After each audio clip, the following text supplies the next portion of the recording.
नमस्कार, Sandeep sir Doon defence academy के लिए देहरादून से मैं अनिल रावत। हम बात कर रहे हैं सितंबर में होने वाले एनडीए सीडीएस एग्ज़ाम के लिए, जिसके लिए यहाँ एडमिशन प्रोसेस चल रहा है, रजिस्ट्रेशन है। आप ऑनलाइन रजिस्ट्रेशन भी कर सकते हैं। मैं कुछ चीज़ें आपको बताऊंगा क्योंकि देहरादून में कई सारी एकेडमियाँ हैं जहाँ आप मतलब दून डिफेंस एकेडमी के नाम से लगभग मिलते जुलते नामों से हैं। तो आपको सबसे पहले तो क्या करना है, अगर आप ऑनलाइन चेक कर रहे हैं दून डिफेंस एकेडमी लिखने के बाद जो उसका यूआरएल नंबर है, नाम जो आता है लिखा हुआ, वो भी आप जरूर चेक करें कि वो दून डिफेंस एकेडमी ही लिखा है या कुछ और तो नहीं है। दूसरी बात, अगर आप ऑनलाइन रजिस्ट्रेशन कर रहे हैं या ऑफलाइन भी रजिस्ट्रेशन कर रहे हैं तो 1000 रुपये से ज़्यादा हमारे यहाँ रजिस्ट्रेशन फ़ीस नहीं है। तो मैं आपको चाहूँगा कि अगर Sandeep sir Doon defence academy आना चाहते हैं तो थोड़ा सजग रहें और सावधानी बरतें, क्योंकि ऑनलाइन प्लेटफॉर्म है, इसमें कुछ भी हो सकता है। तो अभी हमारे साथ है सरस्वती, जो कि देहरादून के जीजीआईसी राजपुर रोड स्कूल से पढ़ी हुई हैं। तो पहले तो सरस्वती अपने बारे में बताओ थोड़ा सा।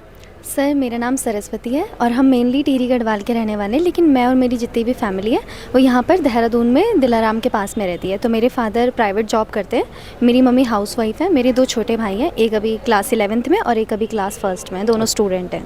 अच्छा सरस्वती, थोड़ा सा बताओ कि आप आर्म फोर्स क्यों ज्वाइन करना चाहते हो? सर मेरे अंदर बचपन से ही मतलब देश सेवा भाव था कि मेरे को मतलब देश के लिए कुछ करना है। फिर उसके बाद पहले तो मैंने सोचा कि मैं यूपीएससी क्लियर करूँगी, मतलब सिविल सर्विसेज में जाऊँगी। लेकिन फिर 11th-12th में आके जब मैंने साइंस स्ट्रीम ली तो मुझे लगा कि एनडीए जो है वो सबसे बेटर ऑप्शन है इस कम एज में आर्म्स फोर्सेस को ज्वाइन करने का। सिविल सर्विस का क्यों चेंज किया? सर सिविल सर्विसेज में पहले मेरा जाने का मकसद ये था कि मैं आईपीएस ऑफिसर बनूंगी। बचपन में वही था कि मैं आईपीएस ऑफिसर बन के नेताओं के घरों में रेड मारूंगी, ये करूंगी वो करूंगी। लेकिन उसके बाद जब रियलिटी हिट हुई कि सच्चाई तो कुछ और है, मूवीज़ से बहुत अलग सच्चाई है, तो फिर उसके बाद मैंने सोचा कि कोई नहीं, देश के अंदर के ना सही देश के बाहर के दुश्मनों से लड़ूंगी। हाँ जी। अच्छा, जब तुमने पहली बार अपने पेरेंट्स को बताया होगा कि मुझे आर्म फोर्स ज्वाइन करनी है, उनका रिएक्शन क्या था पहला?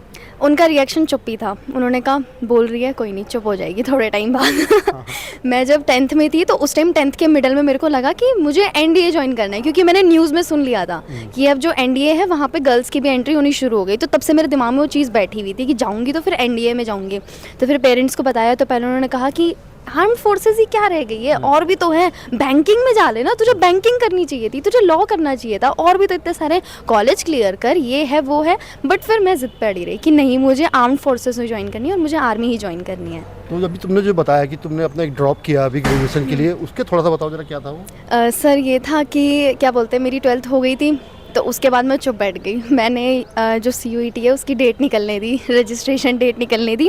फिर जब लास्ट डेट होगी तो उसके अगले दिन मैंने बताया अब CUET की डेट निकल चुकी है, अब कुछ नहीं हो सकता, अब मैं ड्रॉप लूँगी और मैं डिफेंस की तैयारी करूँगी। फिर मुझे बहुत ज़्यादा डांट सुनने को मिली घर से कि ड्रॉप नहीं लेना, ऐसा तो नहीं हो सकता, तुझे CUET का फॉर्म भर देना चाहिए था, एक प्लान B रहता तेरे पास। लेकिन फिर तब तक तो ठान लिया था, मैंने ज़िद आड़ ली थी कि नहीं, मैं ड्रॉप लूँगी और मैं दिल लगा के तैयारी करूँगी और प्रूव करूँगी कि मैंने ये ड्रॉप जो लिया है वो सही लिया हुआ है। अच्छा, जब आपके स्कूल में 1-2 सेमिनार में हम गए, जब आप शायद 11th में थी, 10th में नहीं होंगी, तो उस टाइम भी मैंने आपको सुना था कि आपका एनडीए को लेकर बड़ा क्रेज़ था आपको। तो उसके बारे में इतना रिसर्च कैसे करी?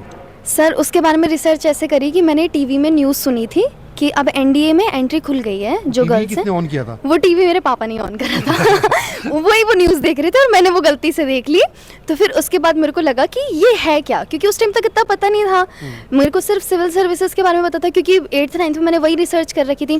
फिर मैंने रिसर्च करी गूगल में देखा, इंटरव्यूज़ देखे, मॉक इंटरव्यूज़ देखे। फिर मैंने लड़कियों को देखा, अरे वाह क्या यूनिफॉर्म है। फिर मेरे फैमिली में से भी, जब तक मेरी फैमिली से एक लड़का पास आउट हो गया, IMS है, तो फैमिली ग्रुप में उसकी फ़ोटो आई तो मुझे उसकी यूनिफॉर्म बड़ी अच्छी लगी। मैंने कहा यार ये तो बड़ी अच्छी यूनिफॉर्म है, कितनी अच्छी पोस्ट है, स्टार्स है इसके कंधे पे, सबसे ज़्यादा अट्रैक्टिव स्टार्स लग रहे थे।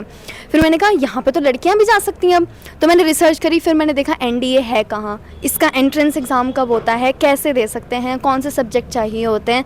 तो फिर उसके लिए फिर मैंने वो 10th से ही मन बना लिया था रिसर्च करके कि अब यहीं जाऊँगी, यहीं जाना है। हाँ अच्छा, अभी दून डिफेंस एकेडमी के बारे में कैसे पता चला आपको?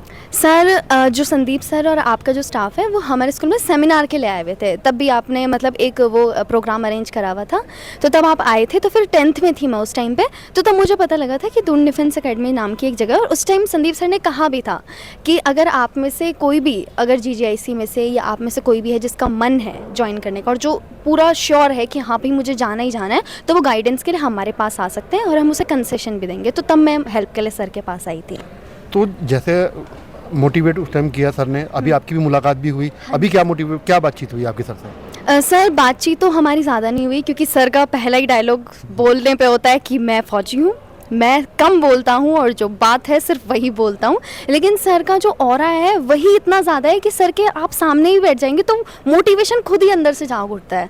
मतलब सर का ऑरा ही होता ज़्यादा। तो जब मैं मिली सर से तो सर ने मुझे पहचान लिया था कि जीजेसी राजपुर रोड में आप उस दिन एंकरिंग कर रही थी, तब हम मिले थे आपसे। मैंने भी तभी पहचान लिया था आपको, हाँ लेकिन जी मुझे थोड़ा सर। सा ध्यान नहीं था कि कहाँ देखा है। हाँ जी, तो मैं सर से मिली तो फिर मैंने सर को कहा कि सर हमारा थोड़ा मतलब फाइनेंशियल प्रॉब्लम है, इतनी ज़्यादा फीस मैं नहीं दे पाऊँगी। तो फिर सर से मेरी इस बारे में मुलाकात हुई कि सर ने मुझे कंसेशन दिया, मेरी हेल्प करी कि कोई बात नहीं, आप मेहनत करो, दिल लगा के पढ़ो, जो और एग्ज़ाम्स भी बीच में आते रहते हैं अग्निवीर वगैरह के, उस पर भी ध्यान देना, एक्स एंड वाई वगैरह के, और आप करो आपको जो करना है। फिर सर ने मेरी बहुत ज़्यादा हेल्प करी, मतलब बिल्कुल बोलते हैं ना एकदम अपनों की तरह कि कोई नहीं आप करो, हम हैं आपके साथ।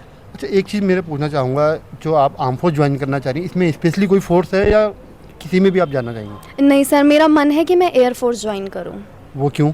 सर बचपन से मतलब वैसे तो पहले सिविल सर्विसेज का था, मैंने जैसे आपको बताया, लेकिन बाद में जब डिफेंस में जाने को हुआ तो मेरा एविएशन से बहुत ज़्यादा कनेक्शन है कि मतलब मैं फ्लाई करूं। तो फिर पहले से ही वो था, लेकिन फिर बाद में वही पता लगा कि अब तो एयरफोर्स में भी जा सकती हैं लड़कियां। तो फिर मुझे लगा कि क्यों ना एविएशन और डिफेंस को मिक्स करके फिर एयरफोर्स में जाया जाए।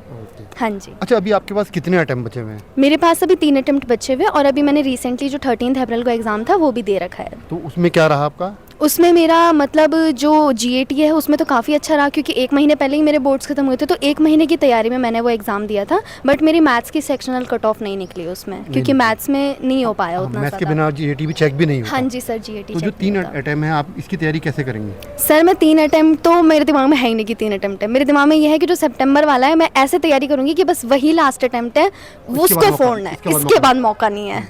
तो आपकी अब जैसे मान लिया आपकी 3 अटेम्प्ट हैं, आपका नहीं निकलता, तो प्लान बी, जैसे आपके घर वालों ने भी कहा कि प्लान बी रखो, तो उसके लिए प्लान बी क्या है आपके पास? सर प्लान बी तो ये है कि अगले साल फिर जब CUET का फॉर्म निकलेगा तो मैं वो भर दूंगी, क्योंकि अगर नहीं निकला बाय चांस, SSB में हमारे हाथ में कुछ नहीं होता है, तो फिर वो भर दूंगी। लेकिन जब तक NDA का आखिरी अटेम्प्ट रहेगा कॉलेज के साथ, वो भी देती रहूंगी आखिरी बार तक। फिर कॉलेज पूरा होने के बाद मैं CDS एग्जाम दूंगी, AFCAT दूंगी, लेकिन जाऊंगी डिफेंस में, डिफेंस में जाना है। जाऊंगी डिफेंस में। चलो, हम उम्मीद करते हैं कि आपका डिफेंस में जाने का सपना पूरा हो, और जो आपके पापा ने गलती करी थी टीवी ऑन करके, है ना, तो वो उनकी अपनी गलती ना लगे कि मैंने बहुत अच्छा काम किया था।